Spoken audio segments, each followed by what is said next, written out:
Hello everyone.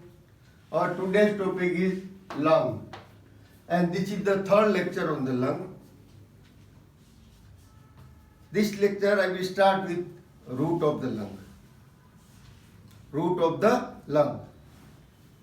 In second lecture on the lung, I told that many structure passes through the hilum of the lung. Some structure enter inside the lung and some structure come out from the lung. The structure which enter or leave the lung, through the hilum, they are together known as the root of the lung. Structure which are enter or leave the lung through the hilum, they are together known as the root of the lung. In last lecture I told you about the name of the structure passing through the hilum. I will repeat it today again. First structure passing through the hilum is bronchus. On the right side, two bronchus are there, epicardial bronchus and hepatic bronchus. And on the left side there is one bronchus. It is called principal bronchus or primary bronchus. Second structure passed through the hilum is pulmonary artery. One pulmonary artery on each side passed through the hilum. Third structure, pulmonary vein. Two pulmonary veins, they are passing through the hilum. They are called upper pulmonary vein and lower pulmonary vein. And this pulmonary vein, they are also known as the superior and inferior pulmonary vein. Fourth structure is bronchial artery. On the right side, one bronchial artery, and on the left side, two bronchial arteries pass through the hilum. Next structure is bronchial vein, pass through the hilum. Lymphatic of the lung is also passed through the hilum. At the hilum, the lymph nodes are present. They are called bronchopulmonary lymph nodes. In front and behind these all structure means bronchus, pulmonary artery, vein, bronchial vein, lymphatic. In front of this structure, there is a anteriorly and posteriorly autonomic nerve plexus is present. Autonomic nerve plexus present in front of the whole structure, it is called anterior pulmonary plexus. And plexus situated behind it, behind the structure, it is called posterior pulmonary plexus. In between these whole structure, the space is there, and this space is occupied by loose alveolar tissue. So these all the structure together form the root of the lung. Now what is the arrangement of this structure at the hilum of the lung? That we will see. We will see only the name of only the major structure. Major structure means bronchus, pulmonary artery and pulmonary vein. What is the position of this structure in the hilum? See, this is the hilum of the right lung, and this is the hilum of left lung, and below this is the pulmonary ligament.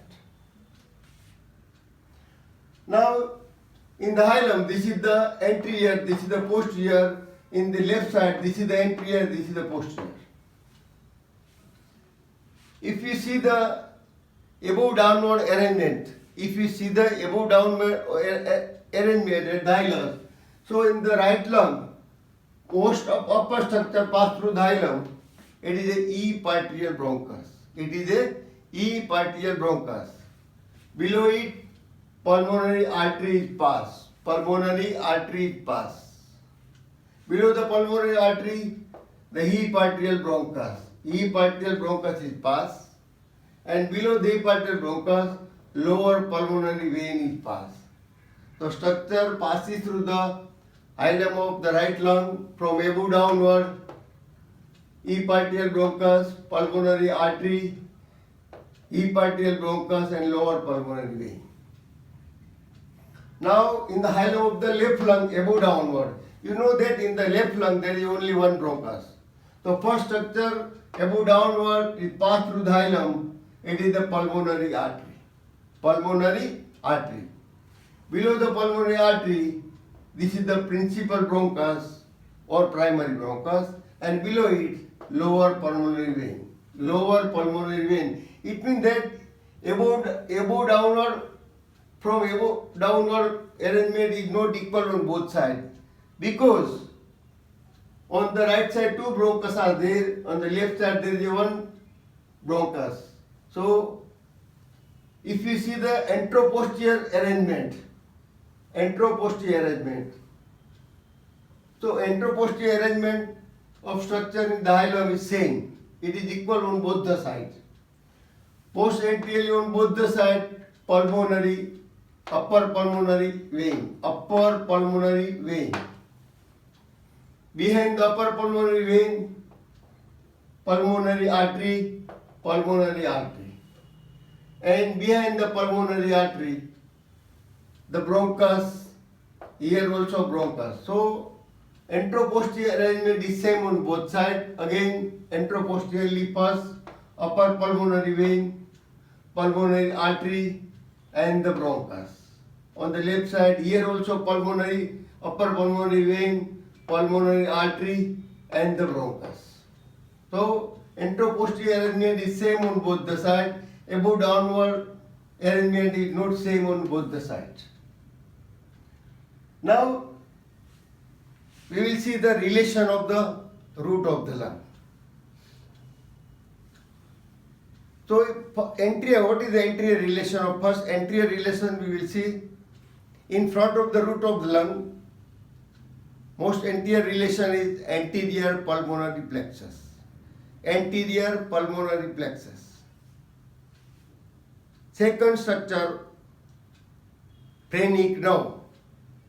And third structure, pericardiophrenic vessels. So phrenic nerve, pericardiophrenic vessels, and anterior pulmonary plexus, they are come in relation of root of the lung on both the sides. Both the side.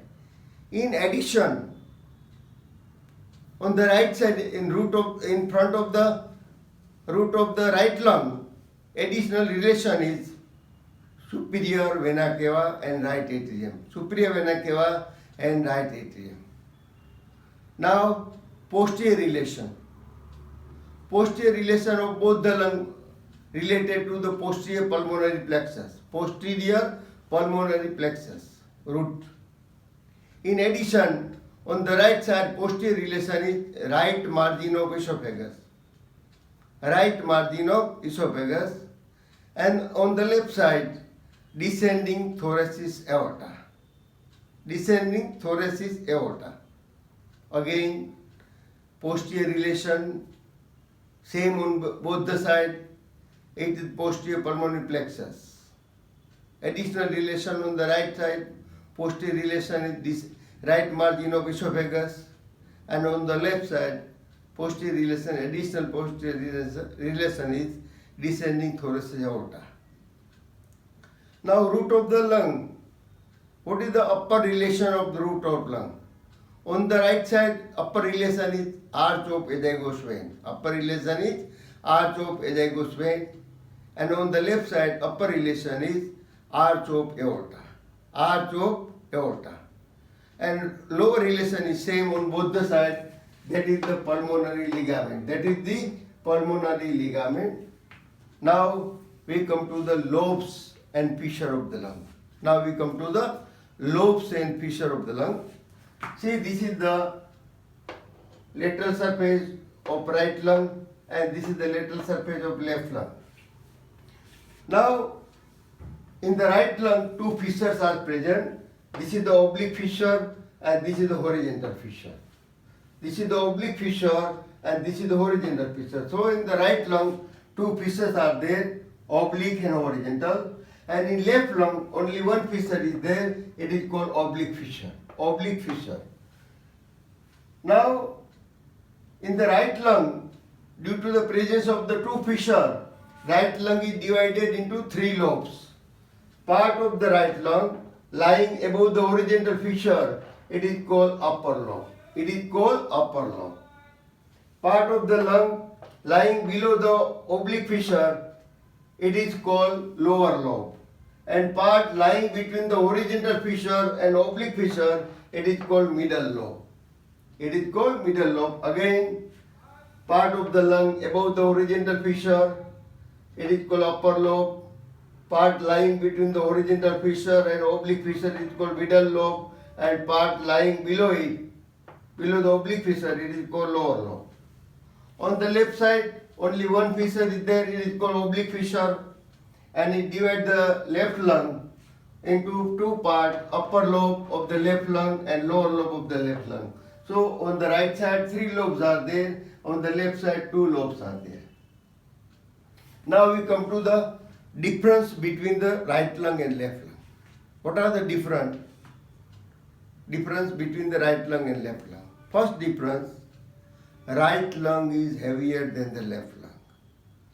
Right lung is heavier than the left lung.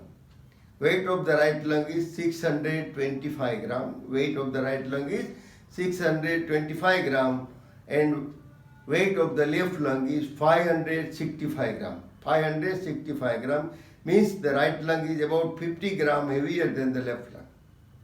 Second difference, right lung is shorter than the left lung. The right lung is shorter than the left lung.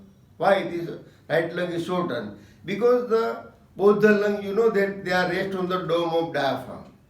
They rest on the dome of diaphragm. So right dome of diaphragm is higher level and left dome of diaphragm is lower level. So right dome is higher level. It means that on the right side vertical length of the thorax is less, and on the left side vertical length of thorax is long. So due to the higher level position of the right dome of diaphragm, right lung is shorter, and due to the lower position of the left dome of diaphragm, left lung is longer. So right lung is shorter, left lung is longer. Now third, right lung is wider than the left lung. Right lung is wider than the left lung. Reason is that heart situated more on left side. Heart situated more on left side. So naturally on the right side space is more, and that is why right lung is wider. And left side space is less, so left lung is narrow. Then next difference, right lung having a 2 fissure, oblique and horizontal, and left lung having only 1 fissure, oblique. Right lung having a 3 lobes, upper, middle and lower, and left lung having a 2 lobe, upper and lower. Now on the anterior border of the left lung there is a cardiac notch. This cardiac notch is absent. Cardiac notch is absent on the right side, anterior border of right side. Now below the cardiac notch there is a lingula. It is a tongue-shaped projection, and lingula is absent on the right side. So total difference between the right and left lung. Right lung, it is heavier than the left lung. Right lung is wider than the left lung. Right lung is shorter than the left lung. Right lung having a 2 fissure, left having a 1 fissure. Right having a 3 lobe, left having a 1 lobe. Right lung having a 3 lobes and left lung having a 2 lobes. Now lingula and cardiac notch is present in the left lung, it is absent on the right lung. Lingula is present in the left lung, it is absent on the right lung. Now we come to the bronchial tree. See, this is the trachea. Whole of the trachea is made up of C-shaped cartilage. The lower end of the trachea at the level of lower border of 4th thoracic vertebrae, it divides into the 2 bronchus, right bronchus and the left bronchus. This is called principal bronchus or primary bronchus. So right principal bronchus or primary bronchus, left principal bronchus or left primary bronchus. Now right bronchus is wider than the left bronchus. Why the right bronchus is wider than the left bronchus? Because the right lung is wider than the left lung. Now right lung, it is shorter, right bronchus is shorter and left bronchus is longer. Left bronchus is longer. Because division of the trachea, it takes place little right to median plane. So right lung is shorter than the left, right bronchus is shorter than the left bronchus. Then right bronchus is more in line with the trachea and left bronchus is oblique.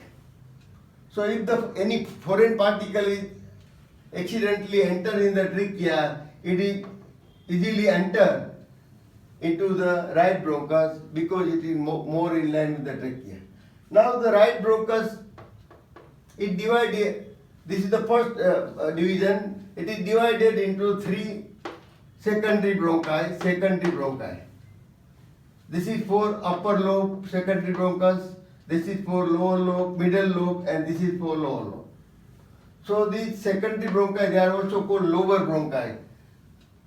For upper pole, lower bronchus, middle lobe, and the lower lobe. Now, lower bronchus of upper lobe is again divided into the segmental bronchi. So in the upper lobe, three segmental bronchi are present. One is apical, anterior, and posterior. Three segmental bronchi are present: apical, anterior, and posterior. Middle lobe bronchus, in the middle lobe divide into two segmental bronchus, medial and lateral. And the lower lobe bronchus, it divide into three segmental bronchi. One is going upward, this one is called apical. This is called anterior basal. This is called posterior basal. This is called medial basal, and this is called lateral basal. So lower lobe bronchus is divided into five segmental bronchi: apical, anterior basal, posterior basal, medial basal, and lateral basal. So totally, principal bronchus or primary bronchus of the right side first divide into three lower bronchi, and each lower bronchi enter into the corresponding lobe of the lung.